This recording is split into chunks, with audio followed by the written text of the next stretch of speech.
Ustedes saben que hay una noticia que está recorriendo el mundo, que es de lo que habla prácticamente, se habla en todos los continentes, que es la crisis en Ucrania, que pasó hace unos meses y ya tuvo como principal consecuencia, primero que tuvo que renunciar el presidente de Ucrania, y además, algo que sucedió en el último fin de semana, es que una de las provincias de Ucrania, que se llama Crimea, que es una provincia que tiene, sus habitantes son en su mayoría de etnia rusa, votaron un referéndum para dejar de formar parte de Ucrania y empezar a formar parte de la Federación Rusa.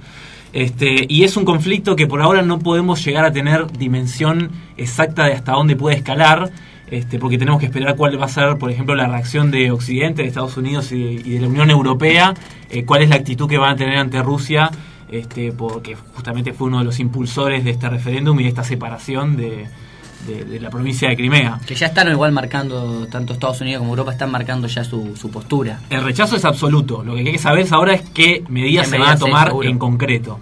Y es un conflicto principalmente desde lo geopolítico muy importante, porque Ucrania es la puerta de entrada del gasoducto, del gas que llega desde Rusia hacia los países centrales de la Unión Europea. O sea que es un conflicto no solo económico, no solo político, sino también económico. Bastante, sí. Y es un conflicto que justamente hay que analizarlo desde lo que saben, digamos, ¿no? Claro. Estamos en comunicación con Marcelo Cantelmi, que es jefe de internacionales del diario Clarín y uno de los tipos que más sabe en el periodismo gráfico de política internacional.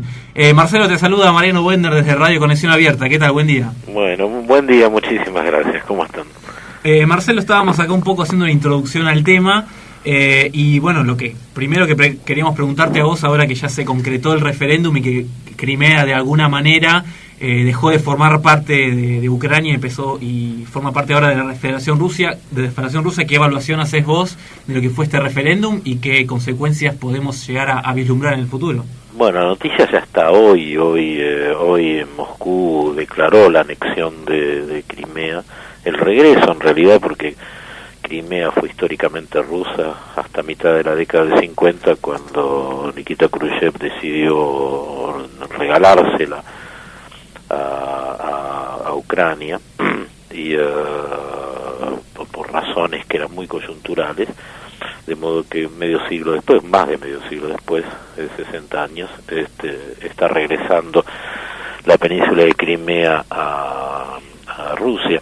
Es una situación muy peleaguda, muy complicada, porque es muy desafiante la actitud de Rusia, pero al mismo tiempo, fíjate que las sanciones que a partir del referéndum que ustedes comentaban impuso Europa y Estados Unidos contra Rusia son francamente pequeñitas, es decir, hay poca gana. Incluso hoy Barack Obama decidió hacer citar a G8 para discutir esto, pero para la semana siguiente. Mirá que hoy es martes, ¿no? Se podría haber hecho pasado mañana, el fin de semana, no, recién la semana que viene. Es decir, se da largas a esto, después, insisto, de sanciones bastante moderadas de Europa y de Estados Unidos, porque es muy difícil revertir la situación, pero también es muy difícil dejar que avance. Es juego de ajedrez esto. Claro.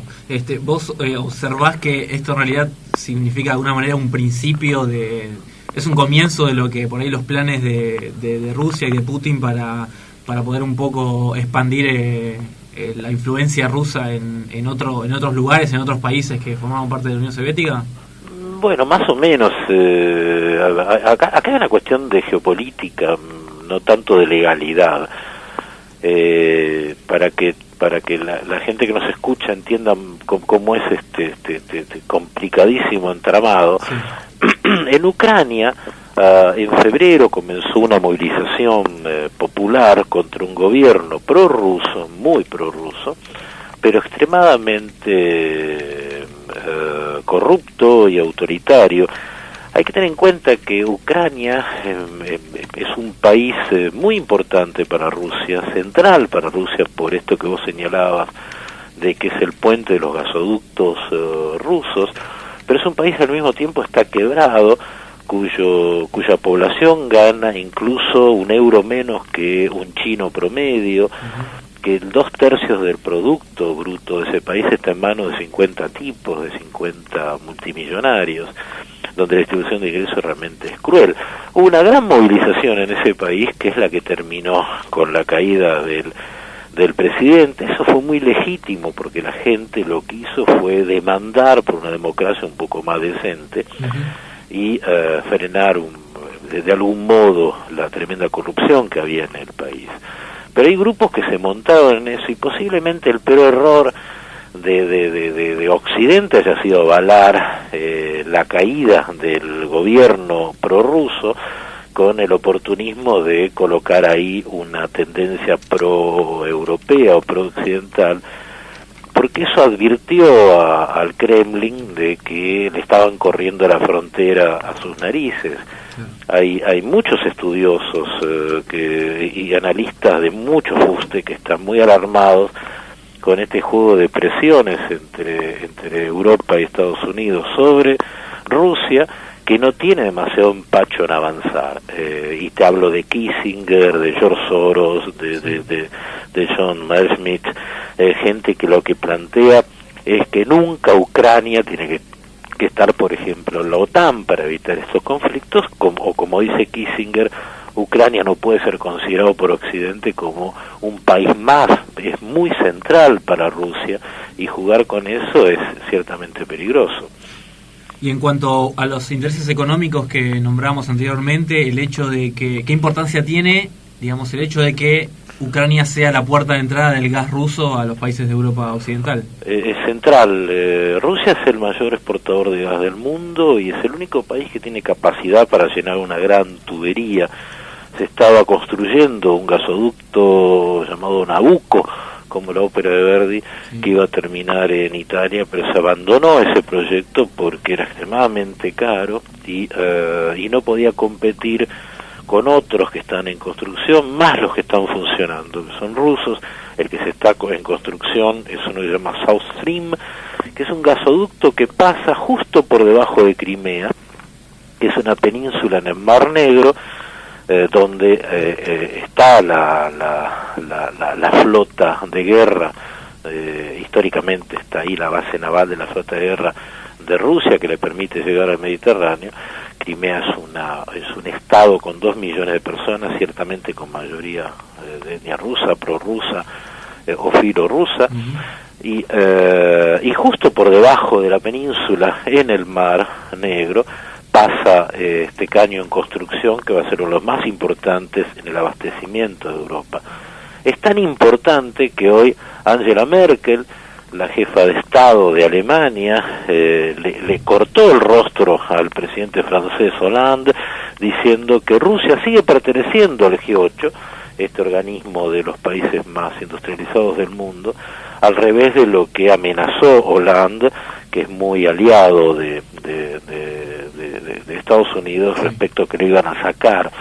Y Merkel no quiere esto porque el 25% del gas que usa Alemania viene de Rusia, esto aparte de que son aliados históricos.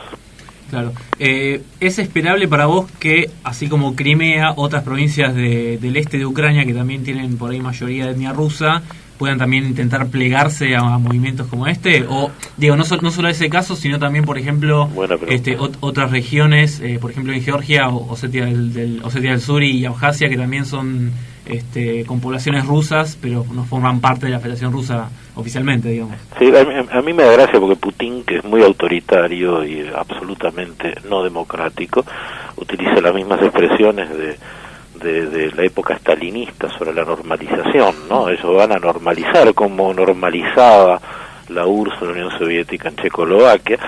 Es buena la pregunta porque si tomás Ucrania, el este y el sur de Ucrania es también prorruso, está lleno de rusos y de pronto Moscú puede ir a normalizar ahí.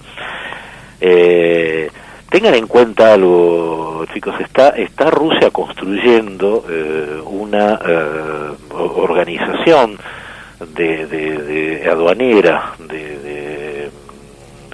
que se llama Alianza Eurásica, que lo que pretende es reconstruir parte de lo que era la Unión Soviética en términos capitalistas como un mercado económico. Ese mercado tiene hasta ahora a Armenia, a Bielorrusia y a Turkmenistán, no ha avanzado demasiado. Claro. Necesita a Ucrania, no totalmente, pero sí lo suficiente en términos políticos como para que Ucrania le convenga negociar con Rusia.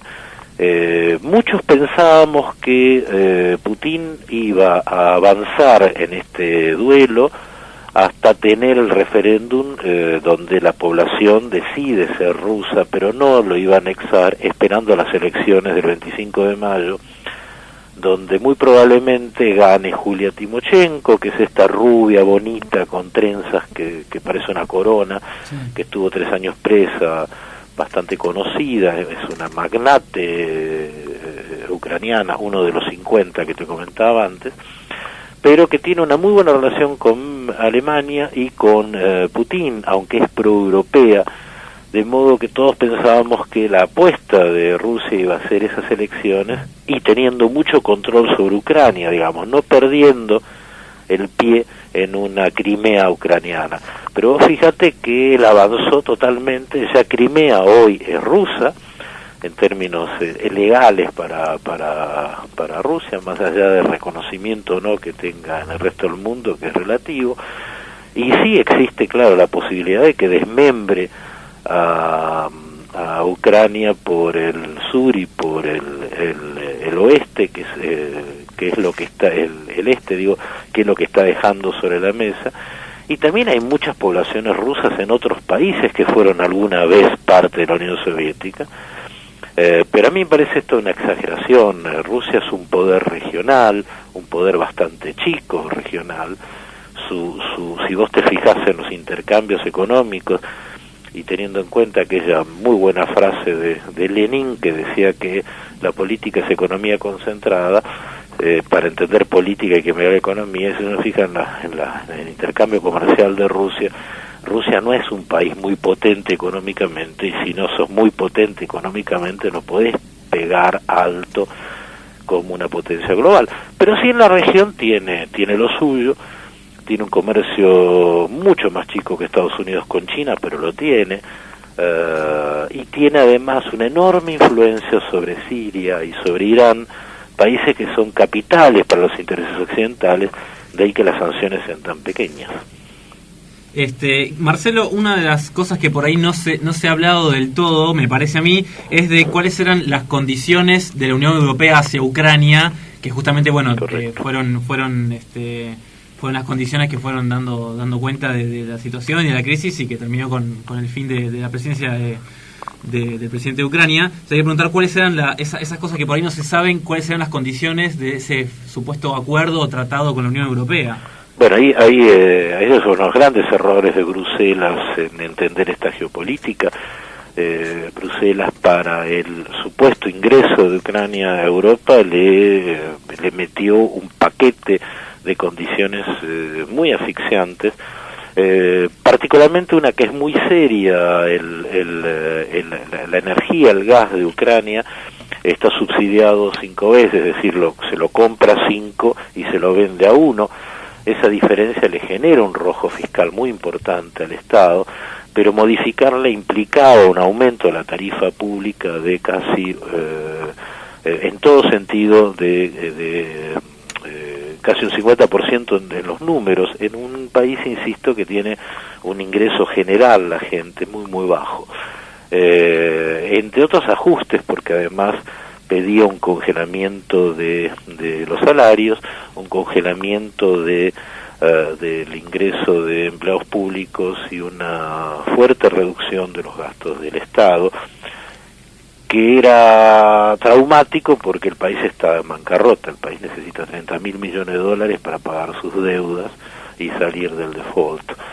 Esto hizo que Putin se apurara y le ofreciera 15.000 millones de dólares sin condiciones, de euros digo, sin condiciones, a Kiev, a Ucrania, para poder atender la primera parte de estas deudas. Y él compraba el conflicto sin condiciones.